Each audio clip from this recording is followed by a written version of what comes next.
August 3rd, 1990. Italian Parliament. Prime Minister Giulio Andreotti stands at the podium. He is about to confirm something NATO, the CIA, and every Western European government has spent 40 years denying. There are secret armies, hidden across Western Europe, armed, trained, operational since 1956. Weapons caches buried in forests and mountains from Italy to Belgium to Portugal. And nobody, not the parliaments, not the press, not the public, was ever supposed to find out. What Andreotti reveals in the next 30 minutes will trigger investigations across 12 countries, force the CIA into silence, and permanently rewrite what the West calls democracy. This is Operation Gladio. If you want to hear the full declassified story of the CIA's secret army hidden inside Western Europe for 40 years, hit that like button and subscribe to History Unclassified. To understand Gladio, you need to understand Western Europe in 1947. The war ended 2 years earlier. Cities are still rubble.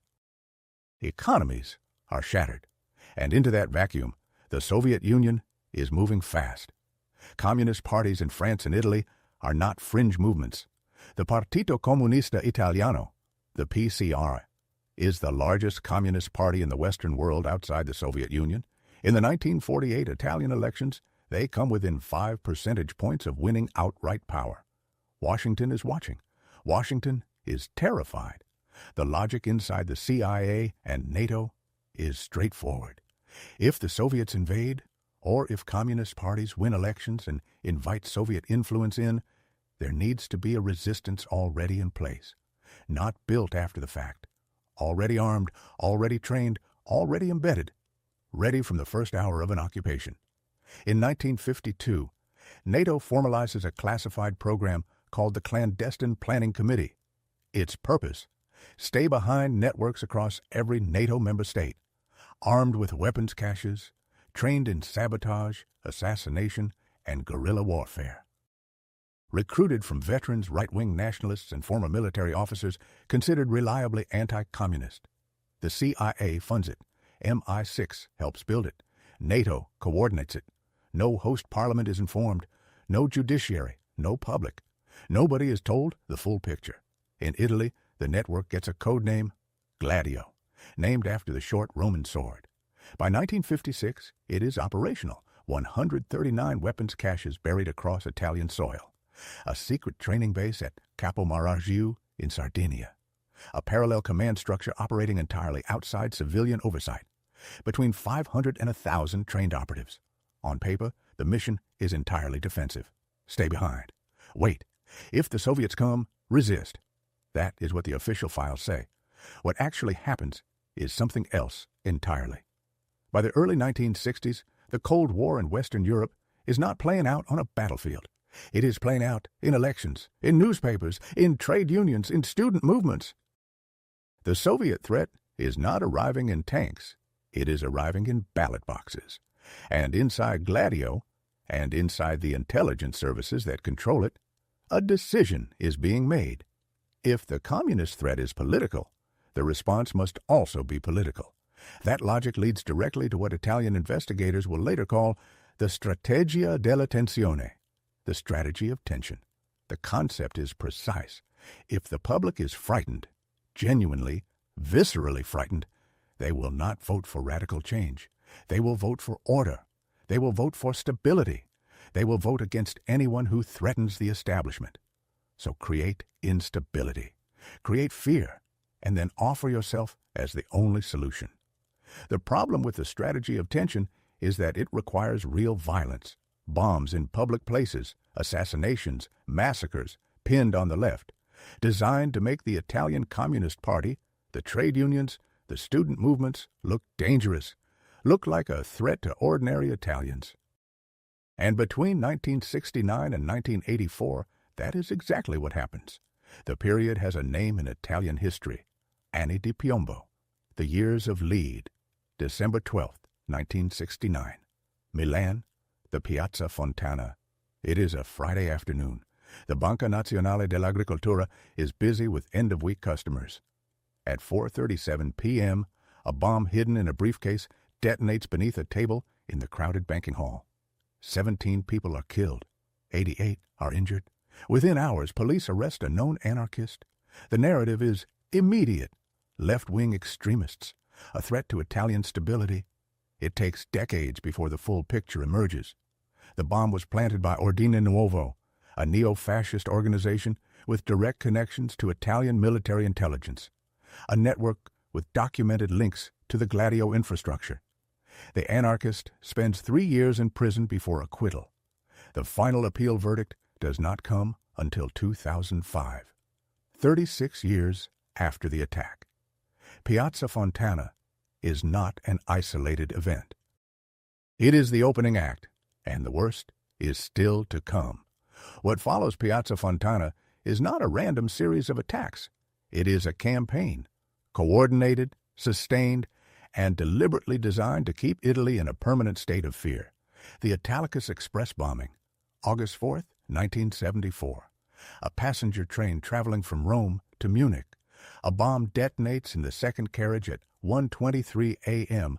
while the train is inside the San Benedetto Val di Sambro tunnel. 12 people are killed, 48 are injured. Neo-fascist operatives are eventually convicted. The investigation surfaces links to the same intelligence networks behind Piazza Fontana. The Brescia bombing, May 28, 1974. A crowded anti-fascist rally in the Piazza della Loggia. A bomb hidden inside a rubbish bin detonates at 10:12 a.m. 8 people are killed. 94 are wounded. Again, neo-fascist operatives. Again, documented connections to military intelligence. And then August 2nd, 1980, Bologna Central Station. A Saturday morning in summer. The station is packed with travelers, families, students, workers heading home for the weekend. At 10:25 a.m., a bomb hidden inside a suitcase in the second-class waiting room detonates. The explosion brings down an entire wing of the station. 85 people are killed. More than 200 are injured. It is the deadliest terrorist attack in post-war Italian history. Within hours, Italian authorities begin pointing at left-wing extremists. The narrative is the same as it has always been. Radical threat, communist violence, a danger to the Italian state. But the Bologna bombing was not the left. Italian courts eventually convict members of Nuclei Armati Rivoluzionari, the Armed Revolutionary Nuclei, a neo-fascist organization. The investigation surfaces connections between those operatives, Italian military intelligence, and the broader Gladio infrastructure. The cover-up, investigators find, reaches into the highest levels of Italian government. And running directly through all of it is a single name, Lizio Gelli. Gelli is the Grand Master of Propaganda Due, P2, a secret Masonic lodge operating entirely outside the official Grand Orient of Italy. P2 is not a philosophical society. It is a parallel power structure. Its membership list, seized by Italian police in 1981, reads like a directory of the Italian establishment. 3 cabinet ministers, 40 members of parliament, 43 generals, 8 admirals, the heads of all 3 Italian intelligence services, editors of the country's most influential newspapers, senior executives of the state broadcasting company RAI, and Silvio Berlusconi, then a rising property developer, later the Prime Minister of Italy. 962 names in total. P2 is not officially connected to Gladio in any document that has been fully declassified. But Italian parliamentary investigators conclude that the overlap between P2 membership and the Gladio network is not coincidental. The same people, the same ideology, the same intelligence connections, the same goal, keep the left out of power at any cost. But even P2, even the Bologna massacre, is not the most audacious operation of the entire period.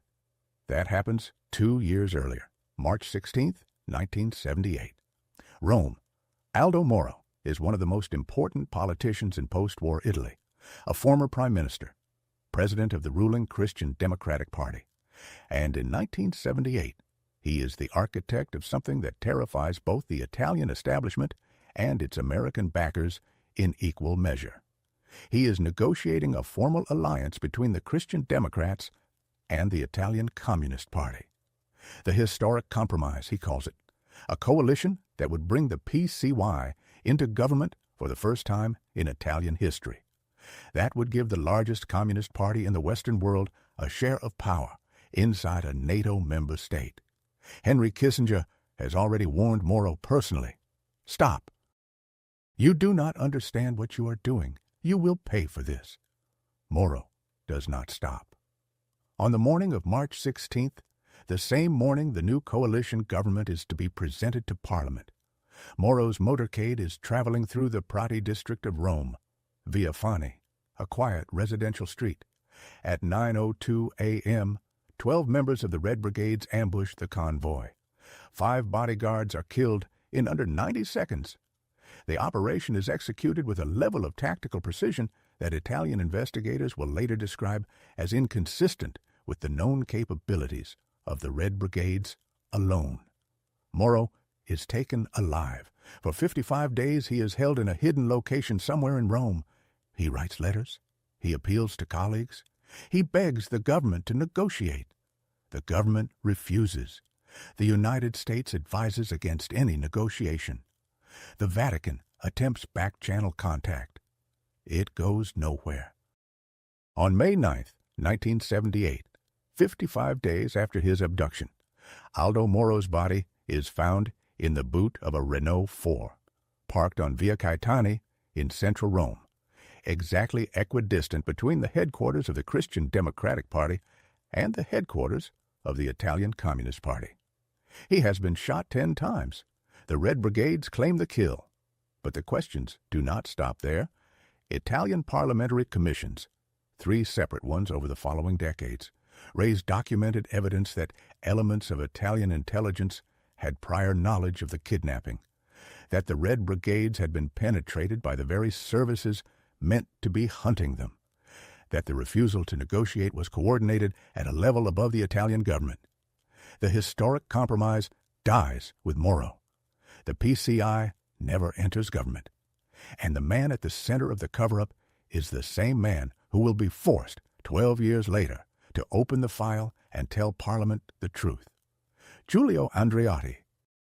But before that confession comes, Gladio is still running, still armed, still operational, and not just in Italy. Because what most people never realize is that Italy is only one node in a network that spans the entire Western European continent. And some of what happens in the other nodes is darker still. Gladio is the Italian code name, but the program has a different name in every country it operates in. In Belgium, it is called SDRA-8. In Greece, it is Sheepskin. In Turkey, it is Konterguerilla. In Germany, it is TDB-DJ, the technical service of the Bund Deutscher Jugend. In Switzerland, it is P26. In Portugal, it is Aginterpress. In France, it is Glaive. In Spain, it is simply referred to as the Stay Behind Network, never given a public code name at all. Every network has the same basic architecture: CIA funding, NATO coordination, local military intelligence as the operational layer, weapons caches, trained operatives, parallel command structures invisible to civilian government. And in several of those countries, the same pattern that emerges in Italy, violence, false flags, the strategy of tension, emerges there too. Turkey, 1970s and 1980s. Konterguerilla is the Turkish stay-behind network. By the mid-1970s, it has evolved into something the CIA's original planners almost certainly did not intend. It has connections to the Grey Wolves, an ultra-nationalist paramilitary organization responsible for hundreds of political killings across the decade. Between 1975 and 1980, Turkey experiences approximately 5,000 political killings, left-wing activists, right-wing militants, journalists, judges. The violence is deliberately bilateral, designed to make the country appear to be tearing itself apart from both ends of the political spectrum simultaneously. On May 1st, 1977, Taksim Square in Istanbul, a rally organized by left-wing trade unions draws 500,000 people. Snipers open fire from surrounding buildings. 34 people are killed in the stampede and shooting that follows. Nobody is ever convicted. The military coup of September 12, 1980, ends the period of mass violence. It also conveniently removes the civilian government that was beginning to ask serious questions about contra-guerrilla, Belgium, 1980s, the Brabant massacres.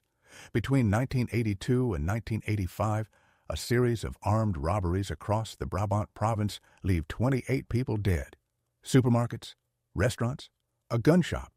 The attacks are characterized by extreme, disproportionate violence. Witnesses describe the attackers as calm, professional, and militarily precise. The robberies net almost no money. Belgian investigators eventually conclude that financial gain was not the motive. The motive was the violence itself, the terror, the destabilization. A 1990 Belgian parliamentary investigation finds direct links between the attackers and the gendarmerie's secret SDRA 8 stay-behind unit. The investigation is closed before it reaches a final verdict. The case remains officially unsolved. Greece, 1967. The Greek stay-behind network, Sheepskin, has a more direct outcome than most. On April 21, 1967, a group of military officers launches a coup, overthrowing the elected Greek government hours before a general election that polls suggest the center-left will win. The junta that takes power rules Greece for 7 years. It operates a network of torture chambers. It imprisons thousands of political opponents. CIA involvement in the lead-up to the coup is documented in declassified State Department cables. The extent of Sheepskin's direct role in the coup itself remains partially classified. Switzerland, 1990. P-26 is perhaps the most remarkable discovery of the entire Gladio exposure. Switzerland is not a NATO member. It is constitutionally neutral. And yet, when Swiss investigators uncover P-26 in 1990, they find a fully operational stay-behind network with weapons caches, a separate communications infrastructure, and a command structure that reported not to the Swiss government, but directly to British intelligence. The Swiss parliamentary investigation concludes that P-26 was, in effect, a foreign-controlled paramilitary network operating on Swiss soil without the knowledge or consent of the Swiss government. The head of P-26, a man known publicly only as Colonel Alboth, submits his memoirs to the Swiss Defense Department upon his retirement. The memoirs are immediately classified. They have never been released. Portugal, 1960s to 1970s. Aginter Press is the Portuguese node. On the surface, it is a news agency operating out of Lisbon. In reality, it is a CIA-funded stay-behind cell with a specific specialty: training in political assassination techniques. Aginter Press operatives are later linked by Italian investigators to the Piazza Fontana bombing network. Its director, Yves Guérin-Serac, writes an internal document in the mid-1960s that is later recovered by Italian police. The document lays out the strategy of tension in explicit terms: create chaos, blame the left, force the population to demand order, use that demand to consolidate power. It is not a theoretical document, it is an operational one. By the mid-1980s, the Gladio network in its various national forms has been operational for nearly 30 years. It has outlasted its original Cold War justification in several countries. It has evolved in some nodes from a defensive stay-behind force into something that looks much more like an offensive political tool, and it is still completely invisible to the public. Then, in 1984, a single arrest in Italy begins to pull at a thread that will eventually unravel the entire operation. A neo-fascist operative named Vincenzo Vinciguerra is arrested for the 1972 Petiano car bombing, an attack that killed 3 Carabinieri officers. Vinciguerra does something that nobody expects. He talks, not to make a deal, not to reduce his sentence. He talks because he is furious. Furious that the network he served has abandoned him. Furious that the same intelligence services that directed the operations he carried out are now pretending he acted alone. He tells investigators about Gladio, about the weapons caches, about the command structure, about the direct involvement of Italian military intelligence in the Petiano attack and others. He names names. His testimony is the first crack in a wall that has held for 30 years. Italian magistrate Felice Casson picks up the investigation in 1988. He is methodical, relentless. He digs through military intelligence archives. He finds documents that should have been destroyed. He finds a reference, buried in a 1972 file, to something called Gladio. He applies to the Italian government for access to the classified files. The government stalls for 2 years. In 1990, Casson goes directly to Prime Minister Andreotti and demands a parliamentary answer. Andreotti has a choice. He can continue the cover-up, or he can open the file. On August 3, 1990, he opens the file, and the world finds out that for 40 years, a secret army has been living inside Western democracy. But what happens next, the investigations, the denials, the names that never face justice, is where the story gets darker still. August 3, 1990, Andreotti's statement to the Italian parliament is precise, controlled. He confirms the existence of Gladio. He confirms the weapons caches. He confirms the parallel command structure. He confirms that the network has been operational since 1956. What he does not confirm is the strategy of tension. He does not confirm the links to Piazza Fontana. He does not confirm the links to Bologna. He does not confirm the links to the Moro kidnapping. He does not confirm P2. He does not confirm the role of the CIA in directing domestic political violence. He confirms the skeleton. He buries the body. The reaction across Europe is immediate. In Belgium, Prime Minister Wilfried Martens confirms the existence of SDRA-8 within 48 hours. He frames it as a purely defensive Cold War measure, a precaution, nothing more. In the Netherlands, the government confirms its own stay-behind network and immediately classifies the investigation findings. In Germany, the government confirms TDB-DJ and states that the network was dissolved in 1953. Investigators later find evidence suggesting successor networks continued operating well into the 1980s. In Switzerland, the P-26 revelation triggers the most serious constitutional crisis in the country since the Second World War. A neutral nation, a foreign-controlled paramilitary network on its soil. The parliamentary investigation runs for 2 years. Its final report is heavily redacted.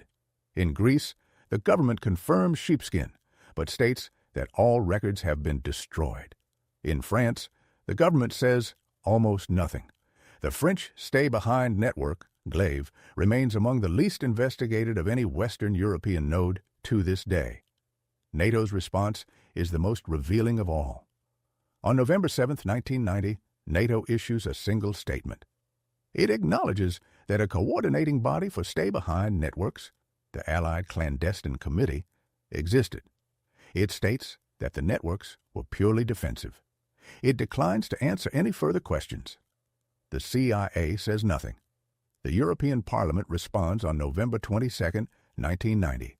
It passes Resolution B 3-2021, demanding full investigations in all member states, full disclosure of all operations, and a complete accounting of any involvement in terrorist activity. The resolution is passed by a significant majority. Not a single member state fully complies. Italy opens the most extensive investigation. The Parliamentary Commission, the Commissione Stragi, the Massacre Commission, runs from 1988 to 2001. 13 years. Its final report runs to over 3,000 pages. Its conclusions are extraordinary. The Commission finds that elements of the Italian state, specifically within military intelligence and connected civilian networks, were directly involved in the strategy of tension. That attacks, including Piazza Fontana and Bologna, were not carried out by independent extremists, but were facilitated, directed, or covered up by state actors. The Commission finds that P2 served as a coordination mechanism between Gladio-connected networks, military intelligence, and civilian political power. The Commission finds that the cover-up of these operations involved the destruction of classified documents, the obstruction of judicial investigations, and the deliberate misattribution of attacks to left-wing organizations. And the Commission finds that foreign powers, it does not name them explicitly, but the implication is unambiguous, had knowledge of and influence over these operations. Licio Gelli, the P2 Grandmaster, is prosecuted. He is convicted of political, economic, and military espionage and of providing false information to the constitutional organs of the state. He is sentenced to 12 years. He serves a fraction of that sentence. He dies in 2015 at the age of 96 at his villa in Arezzo. Giulio Andreotti himself is prosecuted for association with the Sicilian Mafia and for authorizing the murder of a journalist. He is acquitted on the murder charge. The Mafia association charge results in a conviction that is later overturned on appeal due to the statute of limitations. He dies in 2013 at the age of 94.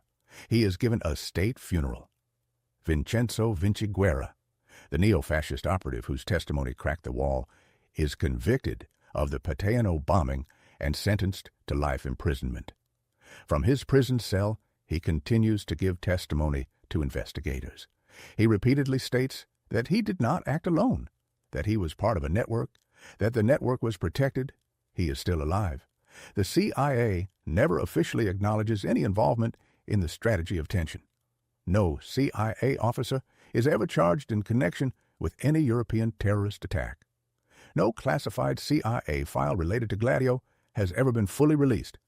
The full Gladio archive, held by NATO, remains classified to this day. What the investigations establish, across multiple countries and multiple decades of inquiry, is a documented pattern.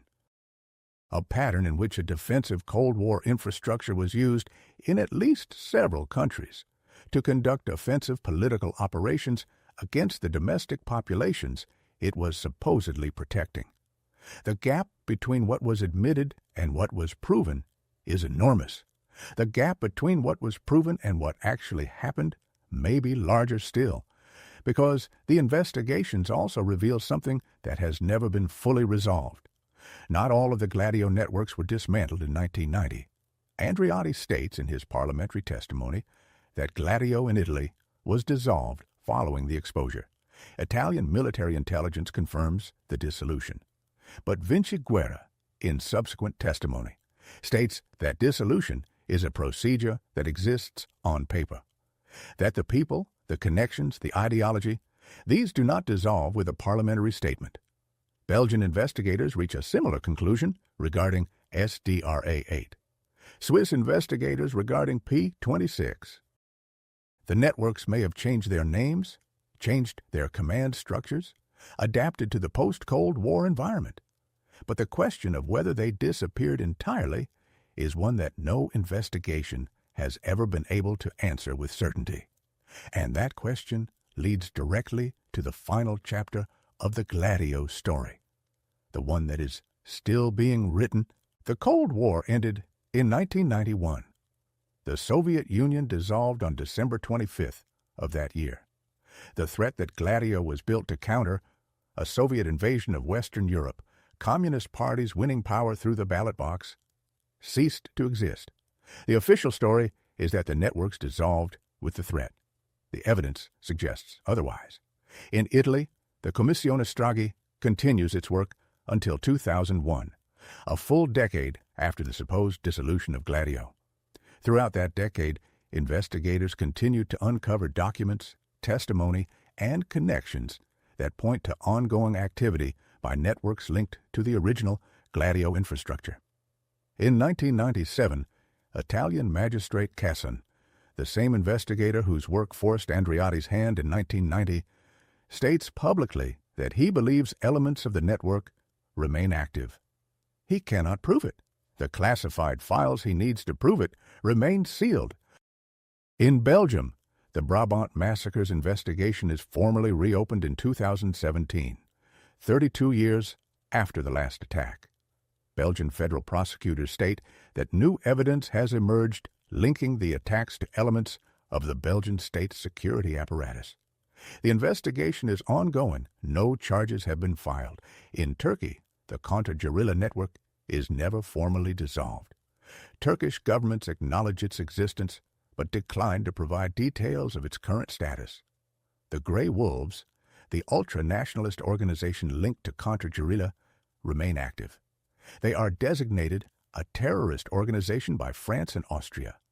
They operate legally in numerous other countries. The core question that every Gladio investigation eventually reaches, and none of them fully answers, is this: who gave the order? Not the order to create the stay-behind networks. That order is documented.